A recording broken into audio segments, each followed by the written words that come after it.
Yo, what's going on, y'all? It's your boy Davion Seen It. I'm back with another video. Today we're going to be doing a recap of last night's episode of P-Valley Season 2, Episode 2. If you're new, hit that like and smash that subscribe button. We're going to get right on to it. Now, we open up the episode with auditions being held at the Pink.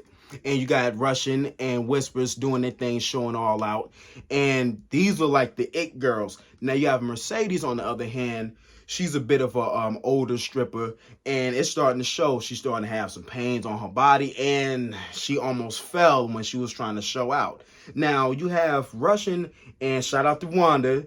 Wanda finally got up off that crack pipe and got on P-Valley as a full-time stripper. Congratulations. I knew you could do it, baby girl. Shout out to Gail Bean. She's a beast with this acting stuff. But anyway, they show out, and they real athletic with it. And they make it look real easy. Now, you have Autumn, who is now one of the head women in charge of the club. She's running things, doing her thing. She selects Big Bone. She actually interrupts Mercedes and whatever she's talking about and selects Big Bone. Now, Mercedes has an issue with that because since Autumn has been in charge, it's been a lot of ego going on. So don't be surprised if they end up bumping heads. Now, you have Uncle Clifford, on the other hand, who's about to be a 40-year-old, still living with his grandmother, still not where he needs to be, ain't did nothing for the club, but just run and talk. I'm going to talk about that conversation. And Little Murder shows up. Now, Little Murder misses Uncle Clifford. It's obvious, and so does Uncle Clifford. But, of course, they're not going to come out and just say it right away. So, Little Murder shows up to the crib, looking for Uncle Clifford, talking about he's going on tour. And Lil Murder sees Uncle Clifford's reflection in the mirror, but he doesn't say anything. He keeps it cool, and that goes on. Now, the scene I want to talk about the most is the scene between Derek, Keyshawn, and the deputy. Now, we all know that Derek is Keyshawn's white abusive boyfriend who beats the hell out of her. Now, we go up to the scene, and we see Keyshawn look at Derek's phone, and he gets a notification on his phone, and it's a manager position, and unfortunately, it's been filled. So, of course, that's going to cause stress for Derek, and he's going to take all his frustrations out on Keyshawn. Now, if you look and you pay close attention enough, you're going to see where a faded black mark is right here. Beneath her eye, she's still getting beat on. Now, I don't know what she did to get that black eye, but there's plenty of more to come from. So she goes out on the porch in the midst of the conversation between the deputy and Derek, and the conversation is about the beatdown and the events that happened at the Pink 6 months ago. And he wants to press charges, but the deputy mentions that if he was to press charges, he would have to have charges pressed on him first because he was the aggressor. Now, however, you have him, Derek, as this white man. Of course, he's not, nothing much is going to happen to him. Now, you have Keyshawn, on the other hand. Now, pay attention to her body language and just the way how timid she is. She makes sure she says everything right. She's shaking every time she moves. Any physical action, she's trembling. So, that's not a good sign. So, things may seem to be a little bit better between her and Derek, but that's not going to last long. We're only on episode 2. Now, we're going to go to Little Murder. Now, Little Murder is getting ready to go on this tour, but they make a stop by the jailhouse, and they go up and pick up Big Teak. Now, Big Teak is an old homie of Lil Murders from back in the day. He's been locked up since 2009, been locked up for 13 years.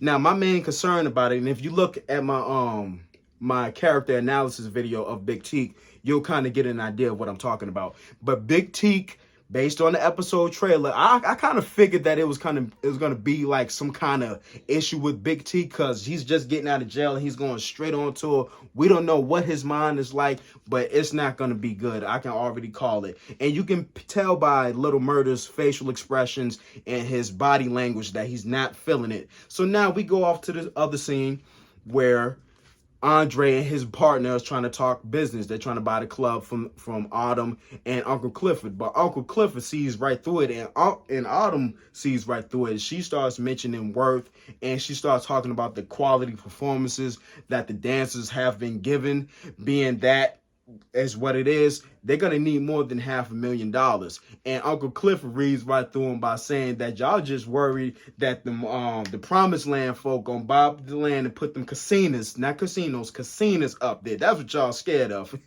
So now we go with Andre. Andre goes to his crib and he sees a bunch of hoses connected everywhere. And later on in that scene, he's looking through his what's his name? What is his name? I done forgot his name. What is his name? Hold on. What is his name?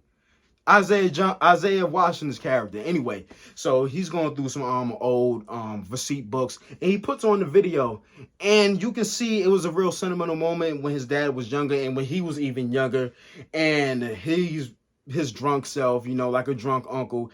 And he asks Andre, what you want to be when you grow up? He said, I think he mentioned how he wanted to be the president. And the cameraman said something crazy, and his father just blacked. And he basically gave him a motivational speech, said, yo, listen, there's going to be people out here telling you what you can't do. So you show them what you can do. And that was really a heartfelt moment.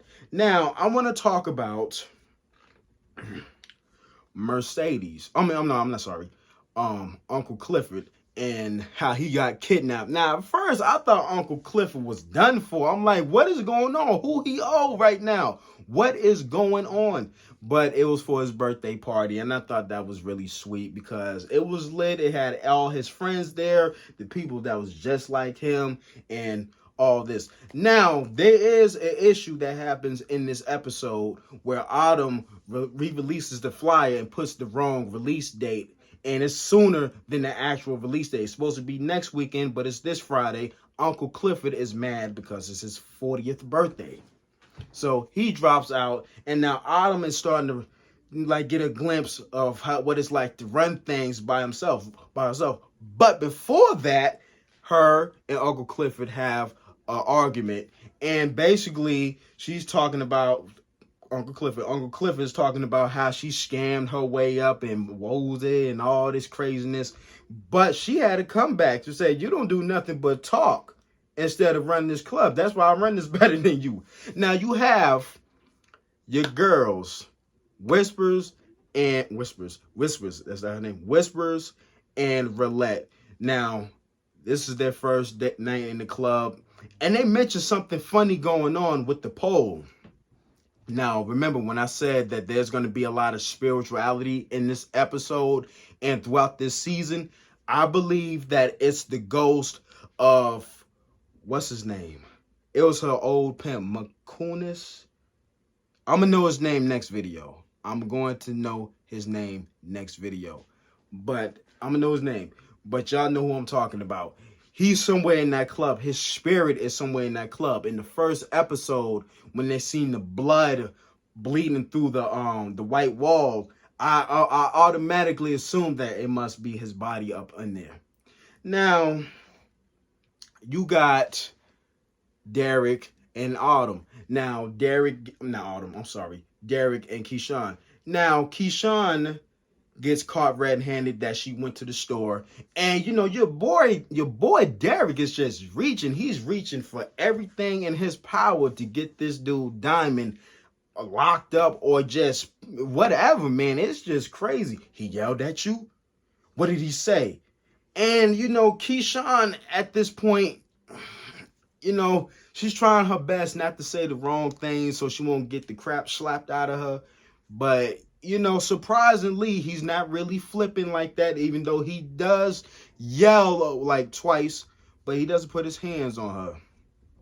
And the whole thing between Keyshawn and Diamond, I don't think that's going to ever reconcile. I don't think that can ever be fixed. So they keep talking about it, and then she kind of, plays his game. She gets on top of him and said, I need you to trust me. We ain't been fighting and all this time. I need you to trust me to go on this tour. But before that conversation, rewind, you got your boy Rome talking to Keyshawn about the lineup and everything. And then this dude, Derek talks about Lil Murder and how he doesn't trust her and everything. And at first, she declines because she wants to be with Derek and the kids at home, and she mentions that Derek got the manager job. So fast forward back to where we was. We get Derek, and Derek mentions that he didn't get the job. So now she has no choice but to go on tour, but she needs to earn his trust. And with them not fighting and arguing like crazy, that can be a reinforcement for that. Now, one thing I want to say about this episode, and I know a lot of people have been talking about it. People have been talking about, oh, there's a lot of voodoo in it. I mean, that spirituality stuff is real. Towards the end of the episode, Russian and Whispers, they're doing their thing. They showing out. Everyone is loving them. These are some real athletic girls. They going on top of each other, swinging all around on the pole, doing flips while their hand is, they doing it. And so, you got Mercedes. She's doing a lot. She's climbing up like, you can see her struggle. You can see her that age. And she falls down, and we fall down, but we get up. We fall. It's like, yo, Shorty was falling like Ghost did it when he got shot at the end of that episode in season 6. The shoot. But so we go to the superstitious. So I didn't even know this at first. Maybe I wasn't paying attention in first season. It's probably been a while since I watched it. But anyway, you got your boy Diamond. He does like this little voodoo. When did he become like the voodoo guy? But whatever. This little hoodoo, spiritual magic thing to get the injury out of her, to get the whatever the condition. I forgot the name of it. But he gets it out of her, puts it on the scale, and the scale actually tilts. So that's some real stuff. Now, Montavious, that's his name. Montavious. So he has Montavious' ring sitting on the altar. So I'm guessing it's supposed to be, I'm not really like into spirituality like that. I'm learning a little bit more about it, but I guess it's supposed to be like a device to conjure up these powers or whatever. I don't know. But that could be used as evidence if he's not careful. Now we get towards the end of the episode of P-Valley, episode 2, and you got a drunk Autumn walking around through the club. And if you notice on the camera screen, you see Montavious' ghost standing there by the pole. Now remember what I mentioned earlier in this video. I mentioned how the pole was shaking, and Whispers was talking about all this superstitious stuff. And I feel like Whispers and Roulette, they're spiritual too, because they was praying to this crystal to make sure they have a good performance. I guess it helped them have a good performance. You see what happened at the club. So you get your boy Andre, and they come in, they start discussing business, and things get lewd. And we end the episode off with this. So my quick thoughts on this episode overall. I thought, it was a slow episode. It was another slow episode. I'm not going to sit here and say it was a terrible episode. I think we're starting to get a little bit more backstory on certain characters. And I'm interested to see how this whole thing between Lil Murder, Keyshawn, and Big Teak is going to play out, because yes, they're going on tour, but the next episode is going to be really, really crazy. And expect Lil Murder and Big Teak to bump heads with each other, and expect Derek to go snooping around and telling Keyshawn, see, I told you. I don't even know why you go around those kind of people. It's going to be shootings and everything. There was a shootout and you was right there. You could have got yourself killed. But yeah, nigga, you going to beat her up anyway. So why does it matter? So that's my quick recap of episode 2. Y'all let me know what y'all think in the comments. Hit that like, smash the subscribe button. If I missed anything major, please feel free to drop it down below. Next recap video, I'm gonna try to add some pictures and a few small video clips if I don't get flagged. Just to spice it up a little bit, make it a little bit more entertaining, so y'all can see where I'm coming from, like how I did with the other videos and other TV shows. I'm gonna be doing it with that. So y'all let me know what y'all think in the comments. Hit that like, smash the subscribe button, and I'm up out of here, y'all. And y'all be easy out here. Good night.